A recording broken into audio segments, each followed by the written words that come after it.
to another episode of the Prepared Performer podcast.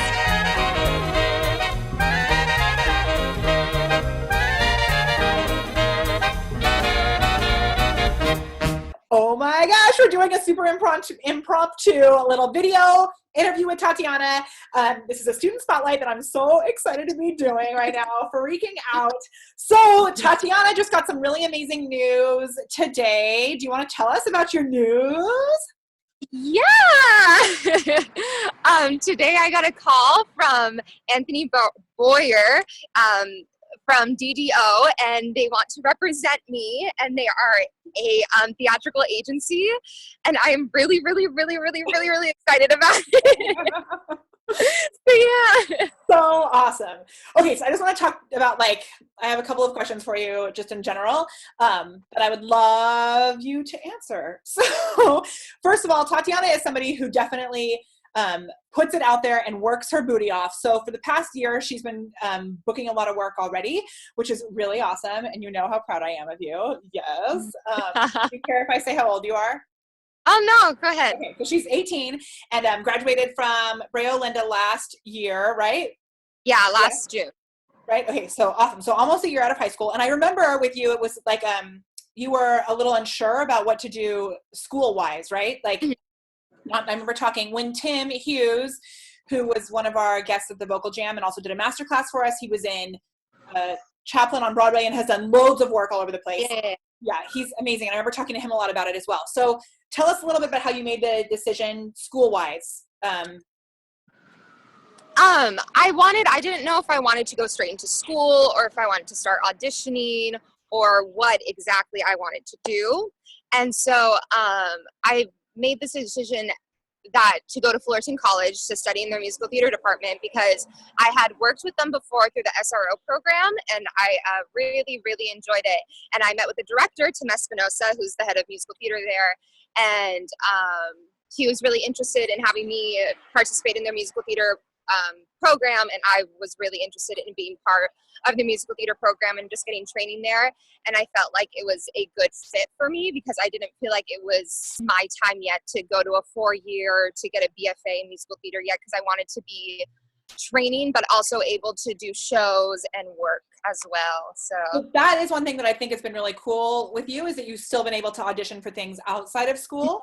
And do you feel like that? Because I know a lot of people are in that place where they're like, I want to make sure that I'm able to still figure out what happens with myself as a career, right? And not miss right now. And it's not right for everybody. I think some people should go straight into a 4-year university. But I think for you, since you were already booking some work, it seemed to be a good choice. Have you been happy about that? Yeah. I definitely think that I knew exactly that I wanted to pursue musical theater. Yeah. Oh, you're breaking up. Oh. Okay. Is it okay? Okay. Are you good? You're good. Also, where are you right now? I'm just gonna fix something. Today I went to the Hamilton dance call auditions, and we learned a combination to my shot. I am not throwing away my shot, Yeah. And my sister is actually got a callback, and so she's in the callback room right now. Awesome. And I could not be more proud of her. And what's actually really funny about this is I had to drag her out of bed this morning because she did not want to go, and I was all like, Ariana, you're coming to this dance call. And so then she ends up getting a callback, and which is awesome and hilarious all at the same time. Okay, are you allowed to talk about the other thing that happened recently, or no? I think I'm not allowed to say what it is, but I can talk about it. Okay, perfect. That's Tatiana also just got cast in something else recently that is so exciting and amazing. We're not allowed to say what it is yet, but there was a lot of stuff that went into. We had a couple of sessions, voice lessons before then, coaching sessions before then, and there were some big choices and changes that Tatiana made before going into this one particular audition that I know was a little scary for you, and I was wondering if you could talk a little bit about that and how it changed things for you. So I am a very oh yes, okay. Can you explain the change or? Yes, yeah. Okay. So my voice, I think I'm more strong in different areas than my voice is. And I think that I had to trust myself as an actress more instead of trying to go into the room belting per se, to go into the room and not bring in my best, instead of going into the room and bringing my best as an actress instead of worrying about my voice per se.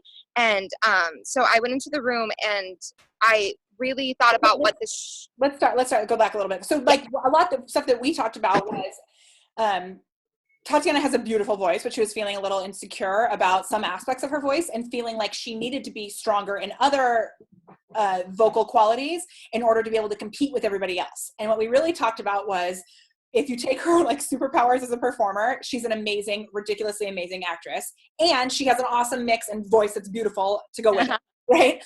But instead of going in, and I know I've talked to some other people about this too, instead of going in and showing them what you can't do by comparing yourself to everybody else and trying to match what everybody else is bringing in, really taking a step back and figuring out, what do I actually do best and what is the best that I can actually bring into this situation. Yeah. And that's where we finally came to a point where I was like, okay, I remember saying to you, like, I'm just going to tell you, there are two ways you can do this. One is the way where you're worrying about competing to everybody else. And one is the way where you're celebrating what is best about you. And I know it's scary and vulnerable and nerve-wracking to do it the way where you're not worrying about everybody else. So I remember saying, like, you can do whichever one you want, and both ways will be good. But I really think it'll be better if you do it the way where you're showing your own awesome. Mm-hmm. And I think it's very important as an artist to trust who you are and where you're at that moment, because I know that I was trying to push myself to do something that I wasn't ready to do per se.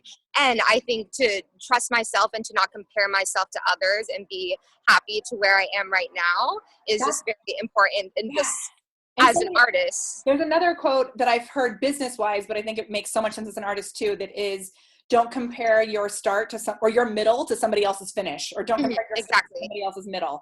And so I love that, knowing that where you are right now and honoring that is so awesome. Okay, so what was your thought process like after you left here that day, when you were like, okay, you left your lesson, you were literally like, I was completely freaking out because I went into that room very vulnerable. What I talked to you about, I made a very vulnerable choice, and I chose to trust myself and trust the acting and trust the story that I was telling, and instead of trying to sing loud and belt my face off, instead of just keeping true to who I was and keeping true to the story.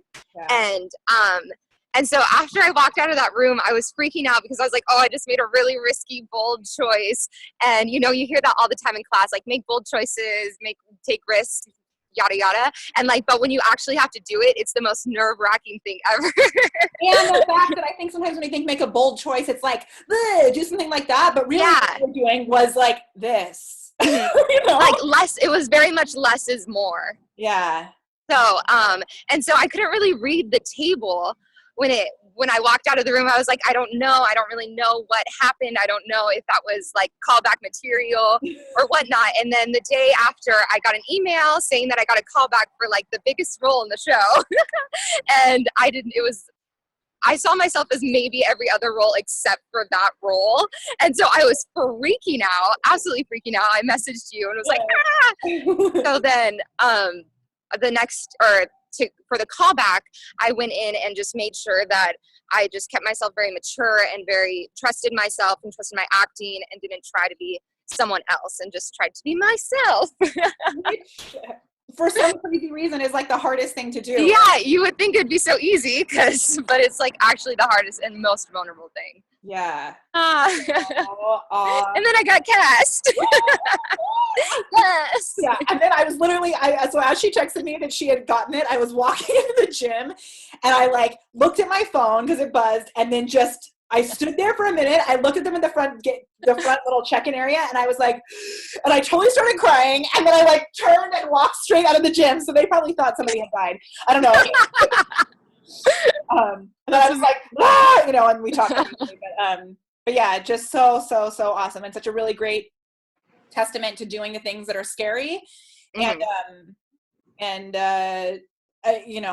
really being confident and trusting, knowing where your superpowers lie. And I think as an artist, I have been feeling a little bit insecure about where I was, but especially from the past two experiences that I've had, I've definitely gotten more trust in myself and more confidence in who I was and allowing myself to bring myself to the table. Yeah. And I think that's also a good point, that it's going to keep, like, as you go on, every time you go to an audition, or every time, in a show, it's a little different, because by then you've had the rehearsals and you've had the feedback of a director helping the choices that you're making are right or whatever.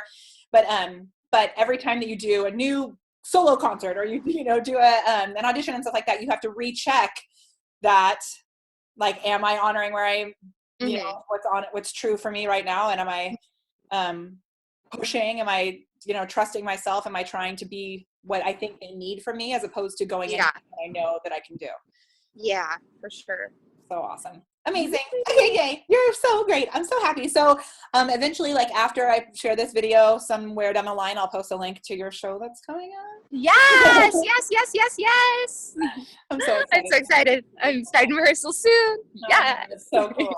So awesome. Yeah, and then I'm just so excited for you and Anthony to be working together. And I don't know if you saw the little Ask an Agent thing. Did you see that? I did. So we're going to be doing this really cool series called Ask an Agent, where people can ask questions every Tuesday. And I was talking to somebody about it today, and she is not a performer, actually, but she was like, I don't even know what I would ask. I'm like, that, I don't know. I have no clue what I would ask. Like, what do you think? What would be a question that you would ask if it was, like, not somebody that you knew, or just like a random, if you had a chance to ask an agent or a casting director, what would you ask them? I think, I put you on the spot. Yeah, I think I would ask, especially going through this audition process and callbacks very recently, I think I would ask, are you looking for people that you think would book jobs right now? Are you looking for people that have potential to book jobs and, like, are able to be workshopped into this mold of musical theater? Or, yeah, like a question, like, formed in that way. Yeah. So, like, are they looking to help craft the artist as well? Yes. Or are they wanting artists like already, like, Broadway ready, Yeah. Good question. I like it. Can we add it to the Ask an Agent? Yes, please do, because I'm curious. Okay, awesome. I like it. Super. That's going to start on Tuesday. Crazy. Amazing. Okay, you're so awesome, and I'm so proud of you, and I'm glad that we were able to get this little video in. I think I'm going to put this as a podcast episode. Is that okay? Yeah, totally. Okay, so awesome. We'll do it as a podcast episode. Yay, thank you. I've been wanting to do Student Spotlight, like, literally since I started the Prepared Performer in 2013. Student Spotlight has been on my list of things to do, and I don't do it very often. I need to do it more often. So thank you for kicking my booty into doing it. Yeah. Awesome. Okay. Awesome. Good luck to your sister too. Hey, yes. Get the shout out for her new commercial too, you guys. Yeah, everyone look out, because my sister Ariana Lamour is in a White Crest commercial. It's the one where it's like the tooth test with the tissue test. Sorry, and she puts it by her teeth. But it's been playing all over. So that's my sister. That's so awesome. I love it. Yeah. So good. All right. I hope she is working it out in there. I'm going to see it in May. I can't wait. So yay. Okay, the biggest takeaway, you guys, is be true to who you are. Know who you are. And if you need to get feedback from somebody who can be like, this is who you are, because sometimes, right? Exactly. It's hard. Like, you came in, I remember you came in and you were like, I don't know, I just feel that I've been not really my best vocally. And it was like, no, you are. You just have to know where your best is. So yeah, very, very important. Amazing. Okay. I'm just going to stop the recording, but we can say bye. Okay. Bye, Prepared Performer.